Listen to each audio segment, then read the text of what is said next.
Hello everyone. இன்றைக்கி எண்ணெய் கத்திரிக்காய் குழம்பு எப்படி செய்கிறதுன்னு பார்க்கலாமா? கடாயில் நல்லெண்ணெய் விட்டுக்கோங்க. நல்லெண்ணெய் விட்டுட்டு 2 டீஸ்பூன் கடலைப்பருப்பு, கொஞ்சமாக உளுந்தம்பருப்பு, 2 டீஸ்பூன் தனியா, கொஞ்சமாக வேர்க்கடலை இதெல்லாம் சேர்த்து நல்லா வதக்கி விட்டுக்கோங்க. வதக்கி விட்டுட்டு இப்போது கொஞ்சமாக தேங்காய் சில்லாக எடுத்து அதையும் சேர்த்திருக்கேன். இப்போது இதுக்கு தேவையான அளவு புளி இதையும் சேர்த்து நல்லா வதக்கி விட்டுக்கோங்க. அப்புறம் 2 ஸ்பூன் வெள்ளை எள்ளு இதையும் சேர்த்து நல்லா வதக்கி விட்டுட்டு இது கொஞ்சம் ஆறுனதுக்கப்புறம் மிக்ஸி ஜாரில் மாற்றிக்கலாம். மாற்றிட்டு 2 டீஸ்பூன் சாம்பார் தூள், கொஞ்சமாக சில்லி பவுடர், கொஞ்சமாக உப்பு இதெல்லாம் சேர்த்து நல்லா கோர்ஸாக பிளெண்ட் பண்ணி எடுத்துக்கோங்க.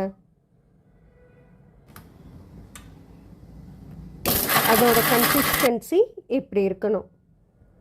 இப்போது கத்திரிக்காய் நான் பெரிய அளவு கத்திரிக்காய், சின்ன சைஸ் கத்திரிக்காய், உஜாலா கத்திரிக்காய் சொல்லுவாங்க, அதையும் சேர்த்து கலந்து விட்டு சேர்த்திருக்கேன். ஏன்னா எனக்கு மழை காலத்தில் அன்றைக்கி புயல் வந்த அன்றைக்கி இந்த காய்கறி தான் கிடச்சிது. இப்போது அரைச்ச விழுதை இதில் ஒன்றா இந்த மாதிரி ஸ்டஃப் பண்ணி எடுத்துக்கோங்க. இதுக்கு எக்ஸஸாக இருக்கிற கிரேவியை இதில் சேர்த்திக்கலாம். இப்போது கொஞ்சமாக எண்ணெய் விட்டு நம்ம ஸ்டஃப் பண்ணியிருக்கிற கத்திரிக்காயை ஒன்றா இதில் சேர்த்திக்கோங்க. சேர்த்தி கொஞ்ச நேரம் மூடி போட்டு விட்டுடுங்க. இப்போது 2 தக்காளி, ஒரே ஒரு பெரிய வெங்காயம் இதையும் சேர்த்தி கொஞ்சமாக வதக்கி விட்டுட்டு இப்போது மீதி இருக்கிற விழுதை முற்றிலுமாக இதில் சேர்த்திக்கலாம்.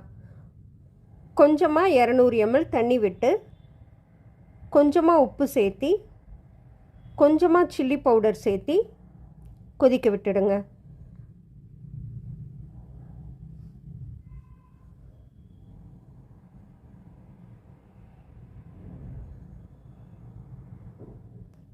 கொஞ்ச நேரம் கொதிக்கட்டும். இது நல்லா எண்ணெய் பிரிஞ்சு வர அளவுக்கு கொதிக்க விட்டுட்டு இப்போது கொஞ்சமாக கடுகு சேர்த்தி இதில் கொதிக்க விட்டுட்டா அருமையான எண்ணெய் கத்திரிக்காய் குழம்பு ரெடி.